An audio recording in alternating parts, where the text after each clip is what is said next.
Ahoy my hatchlings, and welcome to another episode of Zetacraft. And on the last episode, we built this curve, and this was quite a lot of work. And today, I want to continue and build more of these curves. But I've had a thought. You see, building this curve took a really long time. And, I have to do this 7 more times, which amounts to about 14 hours of work. And if I redo it by hand, it won't be symmetrical. But I think if I use Litematica, I can take this, and I can flip it over, and I can just copy it around like that, and then fill it in using Easy Place, which will be, it'll be a lot faster, and it will be symmetrical. I feel like there's an amount that's okay to use Litematica. I don't want to use it like I was before, where it's just, you build everything in Creative, and then go here to this. But for repeated shapes, I think that's an area, especially these repeated curvy shapes, I think that's an area where Litematica would really be useful. But with that in mind, in order to finish these 3 sections, we are going to need a lot of sand. Well, really what we need is a lot of concrete, which means we need a lot of sand. So I've gone ahead, grabbed myself 3 shovels, and let's head on over into... I imagine we have a sand gathering area somewhere. Well, looks like I found the spot. So, I guess let's just go ahead, pop down our shulker boxes, and get digging.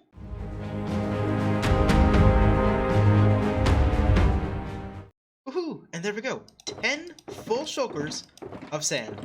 That was a fair bit of gathering. Okay, let's head back, and we can go ahead and get the gravel down.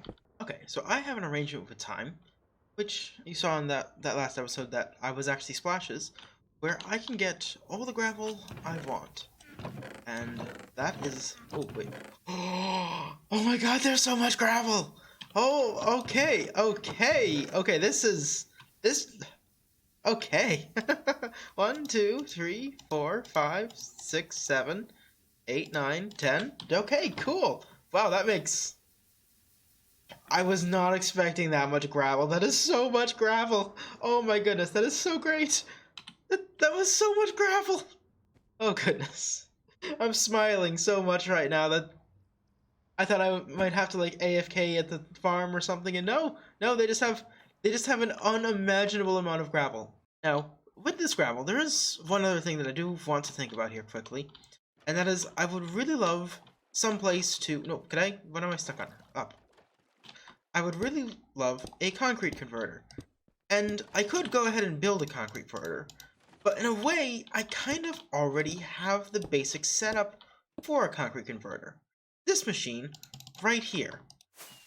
We built this machine at the start of the season in order to strip all of my... what is the redwood? The mangrove wood, in order to be able to run this. Or in order to be able to strip it. So we already have, we already have something I can use. And I think with a couple modifications, it won't be the full 18,000 blocks an hour type thing. But honestly, if I just set this up and just let it run a bit, I can go ahead and I can shorten this delay here so it's just 1 tick or maybe even 0 ticks. And, then this thing flies out here, and yeah, and then we just need a little water thing. Okay, so I'm thinking all we might need to do really is we just pop this off, and then just get rid of this here. Place this down. So this should be a 9,000 clock cycle.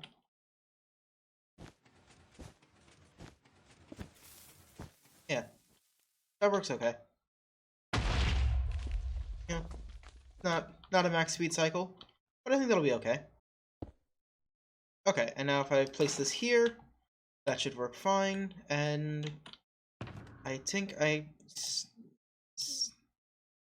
thought I had another shulker in here that I stuffed some concrete into.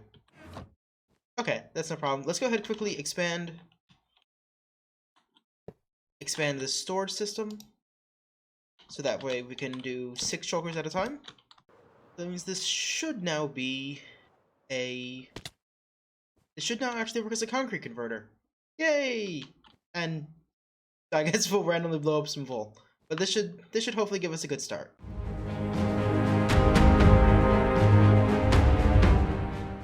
Okay, so we got ourselves 12 shulkers of concrete, a decent bit of cyan terracotta, and then we also have some more concrete powder that I still need to convert, but my farm, or my concrete converter, is honestly really slow. I don't even think it's the full 9,000 blocks an hour.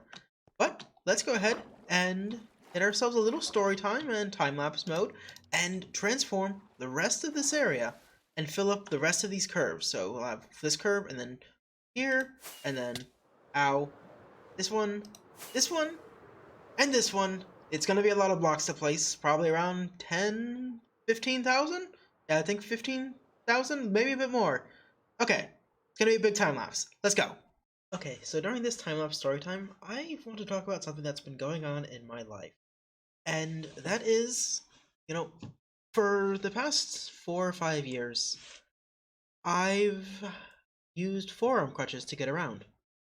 And originally, when I first started having trouble with my balance, for a while I was in a wheelchair, and then I used a walker, and then 2 sticks, and then 1 stick, and steadily, more and more. Sometimes I still need the 2 sticks, but more and more I've been venturing out with no sticks. And today was the first day that I went to work without any of my sticks. I didn't bring a stick with me, and, it felt really good. I did feel really wobbly in the morning, and I'm not sure if that's so much just I don't have my stick, oh god, what's wrong? Or just actually genuinely being wobbly in the mornings. I'm not sure which yet, honestly. You know, and so that's really great. But from one side, when you use the stick so much, it's kind of a balancing act of okay, well when do you use the stick versus when do you not use the stick? And how wobbly do you need to be? And am I going to be wobbly later on today? And with the stick, there are times that it does trip me and I fall or almost fall because of the stick. But then there's also a lot of times that you kind of catch yourself because of the stick. So it's sort of a balance of trying to minimize the amount that you're going to be falling, which is not really a fun thing to think about, if I'm honest. Falling hurts a lot. So, yeah. But it is kind of one of those things, I've used the stick for so long, and I don't have a lot of memory before the stick, that it does kind of become part of your identity of who you are in the world around you. I'm a person that uses forearm crutches to get around. And as I'm steadily going further without them, it's kind of do I it's kind of strange is that becomes not so big part of your identity of who you are. And who am I, because I mean, there's a lot of things I can define as, who I am. Me using sticks isn't literally the only aspect of my identity, but it is an aspect of my identity, and it's an aspect that is very visible to the outside world. You know, so it is kind of strange for that to be, sort of going away to some extent. And but I'm doing well. My balance is doing better steadily. I can't ride a normal bike yet, and hopefully I'll be getting a new bike soon, which I can ride. But, you know, my balance is steadily getting there, and I'm doing so much better since I've moved here. I'm probably doing the best I ever really have. And that's really wonderful, and it's exciting to be able to walk, just walk, you know, and yeah. So that's just a bit of exciting news that I wanted to share and talk about with you. And thanks for listening to me ramble about my life. I know it's not always necessarily the most interesting or most flashy things we have these story times about, but this is a really big thing for me, and I'm really happy to have gotten or happy to be able to do this. Happy to have gotten this far and be able to walk again and just walk on my own without sticks. So, yeah. Anyway, let's talk about this build. Okay, and 18,000 blocks later, we now have ourselves the lower level of the petals. And I think it looks pretty okay, actually. It looks pretty nice. Especially when you get out to a view like this. That looks pretty cool. It needs to be a little further away. Yeah, that looks pretty cool. And I think it'll look really nice when we have the upper petals in here as well. The only thing is, I don't know, these feel just a little bit too round, I guess. I feel like I almost wish they were angled a bit sharper at the tips. They feel kind of round and eggy to me. I don't know. I'm not sure. I'm not sure exactly how to explain it. It doesn't feel quite exactly what I was looking for. But I think it's okay. I don't think it's something we have to tear down and start over. I think once I get these additional upper layers in, it'll sort of distract and it'll sort of cover up some of these bits here. And when you view it from a high angle, I think it's gonna, like, you view this from a high angle, it looks nice, It's just when you get in at those mid angles, and I don't really know how to deal with those mid angles, because you start to get close, and now that looks round. I do think if I just put another layer up on top, that might fix it. Let's just try that real quick, because I've been rambling now for 9 minutes. This is gonna be a very annoying thing to edit, because I don't think you want to listen to me just ramble about how much I don't like the shape at certain angles for 9 minutes and constantly repeat myself. I don't like that. But I don't like that from this angle. Do I like this from a different angle?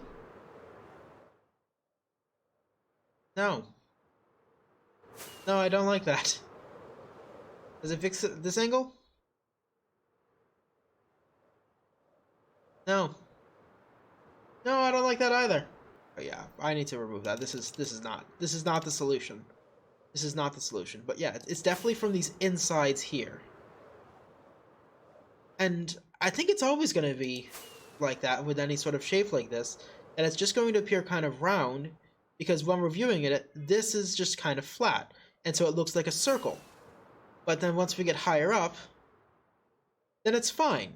And I think that's just going to be a function of this shape, and any sort of shape that we were to do in Minecraft, and just from the angles that you view things at.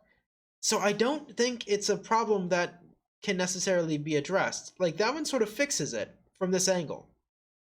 But it looks bad at all of the other angles. If we come up here, well, now suddenly the shape is quite a bit more noticeable. And that shape is definitely better than this one from these interior angles. It just doesn't look good from the outside angles. So how do I make it look good from the outside angles? Is the real question here. If I can make it look good from the outside angles, then that's a pretty viable solution. Because yeah, it does definitely seem to come to a bit more of a point.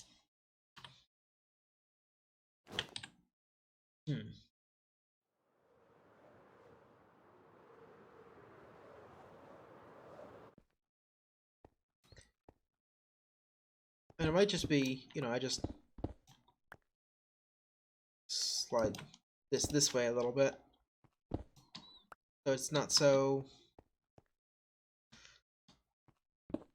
big. Yep. Okay, that doesn't look nearly as bad, actually. A little bit made a big difference. Yeah, it's not super noticeable here from this angle, but how is it going to be from the other angle, which is the angle that I'm really having problems with? So that's from this angle here, and yeah, that's less eggy. That fixes it. Okay, we have a solution. We have a working solution. I just need to add this little tip here, and I think that'll work. Okay, I put in the 4 little things here, and yeah, actually that does make a difference just from here. I mean, it still gets a little eggy, but you have to get really close to really specific angles. I think that little change, now from this angle, this is where I was unhappy before. I think that's fixed the egginess. Now it looks pointy, like I want it to. So, you know, hey, not bad. Not bad. Yeah, yeah, that definitely looks pointy. That one might still look a little eggy, but no, it still looks kind of pointy. But it's just at that range where Minecraft stops necessarily being able to represent things super well.